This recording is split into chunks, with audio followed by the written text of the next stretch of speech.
गंदम माशाल्लाह अच्छी हुई है हमारी एक तरह। अस्सलाम वालेकुम भाई, क्या हाल है? वालेकुम अस्सलाम। रुको रुको, बात सुनो। क्या हुआ भाई, गुस्सा कर गए हो? हाल पूछा है तो अब सुन के भी जाओ।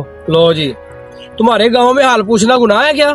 अगर हाल मेरा सुनना नहीं था तूने तो पूछा क्यों? ओ नहीं यार, मेरे पास टाइम नहीं है, मैं जा रहा हूँ। यार ऐसे तो सिंपल हर बंदा पूछ लेता है यार क्या हाल है, और अगला बंदा बोलता है मैं ठीक हूँ, बात खत्म। ऐसे कैसे बात खत्म होगी? मैं ठीक नहीं हूँ। अच्छा चल ऐसा कर, तू मेरा हाल पूछ, मैं तुझे जवाब देता हूँ कि कैसे जवाब देना चाहिए। क्या हाल है? मैं ठीक हूँ। कसम खाओ। सांसों की माला पे सिमरूं मैं। उसके बाद फिर क्या हुआ? फिर उसके बाद उसकी शादी हो गई, मेरा 2 लाख रुपए खा गई, 200 करके।